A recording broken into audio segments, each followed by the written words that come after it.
Sister Gemma, tell me, what do you think the impact of the coronavirus is having on religious practice, observance, and belief? Well, like several of your other commentators, I'm absolutely fascinated to see how much religious practice has expanded and multiplied since this, crisis. A friend of mine who's a parish priest in a Catholic parish in London has seen his congregation multiplied by 300%. He's got 3 times more people, as it were, coming to church on a Sunday, and certainly over the Holy Week liturgies, than he would ever normally expect, and that he would ever physically be able to fit into his church. And what do you put that down to? I think it's a number of things. I think, first of all, people have felt a desperate need to connect. And not only connect, with friends and neighbors and all of that, but connect with a faith community. It's worth, I think, us remembering that the word religion comes from religio in Latin, and it means to bind, or to be bound, to be connected. And there is something instinctive, I think, in the religious imagination, in the religious impulse, about saying, this isn't for one-man bands, this isn't for lone rangers, it's something we do together. And at a time when we've, all of us in different ways, been feeling the separation from one another, the instinct to try and become part of a faith community, a supportive community, I think is very strong.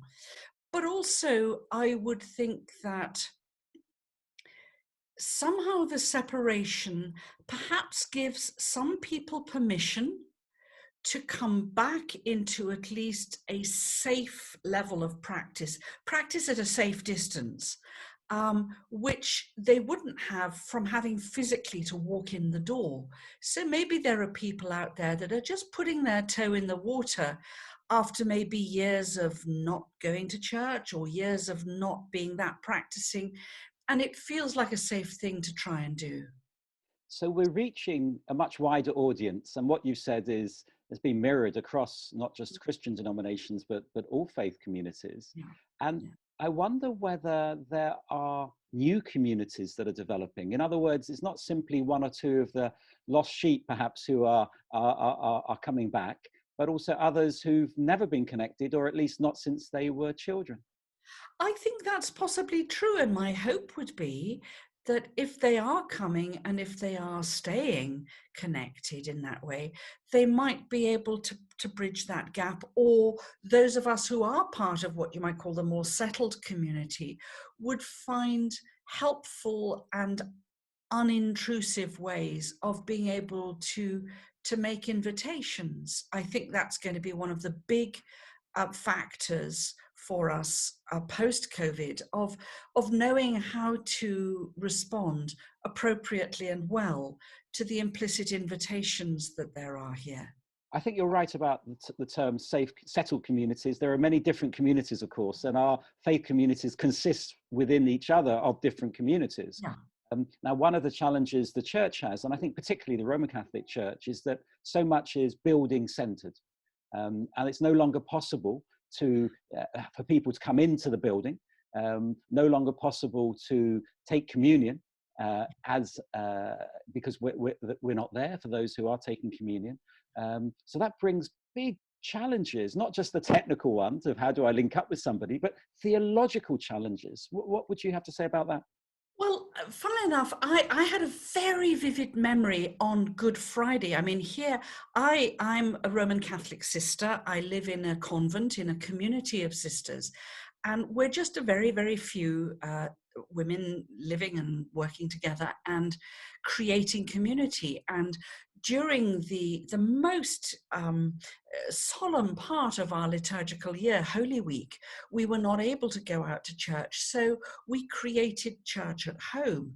And actually, it gave us permission in some ways to be more creative. And there were some amazing things online. I mean, the Irish diocese have been very, very good and very proactive at producing high quality material for praying at home, as well as, of course, certainly here around Cambridge, our own parish here, and the wonderful, the Dominicans up the road and the wonderful university chaplaincy have really, gone right out there in making live stream material available. So we were able both to connect. I mean, we've got two sisters who go to mass with the Pope every morning, and that's quite something for them. On Good Friday, I had this very vivid memory of taking a school trip to Russia back in the Soviet era. So it was when Gorbachev was president. And I had all these sixth form girls in a hotel in Moscow, and it was Good Friday. And I thought, I've actually got to do something here. We can't just kind of get on a bus and do our touristy thing. So at 3:00, I gathered them all in a hotel room, and we were all sitting there kind of cheek by jowl. And all I did was read the readings of the suffering servant from the book of Isaiah, and read one of the Gospels about the crucifixion. And I remember saying to them, all over the Soviet Union, there are people doing this, sitting in hiding in their homes, in quiet places, going through the scriptures, because they're not allowed to do this in public. So we're just sharing with them something of what's normal to them. And I just have a memory of the stillness, the silence, the level of intense listening and concentration that there was with these 16 to 18-year-old girls who, some of them maybe didn't go to church on Good Fridays at home. But I think they had this sense of solidarity with persecuted communities, with communities who aren't free, for whatever reason it is, to worship as they would wish. And I think it just gave us a really new insight into what that's like for people. And do you think, as a Roman Catholic sister, women are able to navigate and be more creative in this context? Because you've had to be in such a male-dominated, and not just the Roman Catholic Church, but let's talk about that for a moment, a male-dominated structure. But you've got have this experience of being more creative because you've had to be. Is there something in that, or am I just making it up? Oh, I think you're right. And again, I think of the fact that in my own order, we had 4 provinces that lived in hiding under the Soviet regime for over 40 years.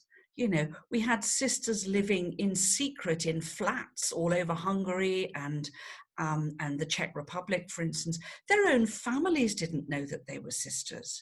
They only met other sisters, the majority of the other sisters, when the regimes collapsed.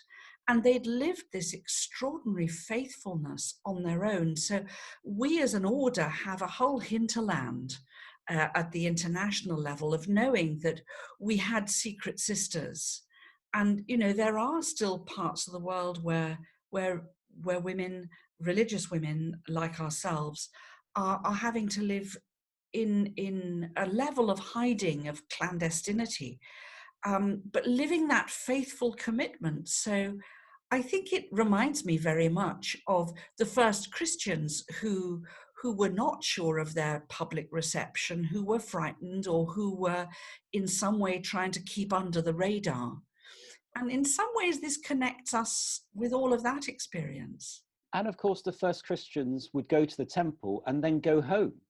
So this thing about bringing something home and having almost a home liturgy, as it were. Yes, and I very much noticed that that the wonderful David Neuhaus, who appeared in one of the videos, whom I met in Jerusalem last year, he talks about this, and I think he's absolutely right. And this is something that I think we can very much learn from Judaism, for instance, the hallowing of the domestic space. And of course, that used to be something that was very much common in countries where the Christian faith was, if you like, part of the fabric of culture, of domestic and home culture, the little home altar or the little home statue. And I think as culture has secularized more and more, that's become less common. And maybe it's just a little reminder to us that this separation of the domestic space and the religious space is not necessarily a happy or a healthy thing. God is at home with us all the time. It's we who've gone out. And here we are back home now. And so how to help people be at home with God? And I spent most of this morning writing some material for a retreat using the words of the English mystic Julian of Norwich. And of course, she also lived in a time of pandemic. She lived during the Black Death. So she knew what it was like to be frightened of what was out there. And she has these wonderful, wonderful words that, 700 years later are every bit as relevant to us. So for me, this time of lockdown is also an opportunity for us to rediscover the riches of our traditions. Well, we're bringing this conversation to a close, but I can't help but end with asking you to, if you can remember them, a quote or two of Julian of Norwich. Is there something that is in your mind that you could end with to help the viewers think about what this might mean for them?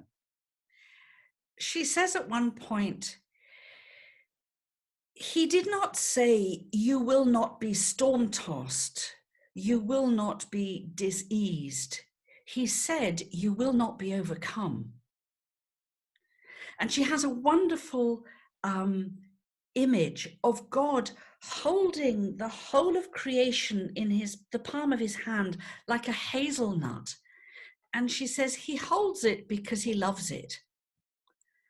And I think if we can, during these days, have a sense that we are held by God because God loves us and for no other reason, I think that will keep us going.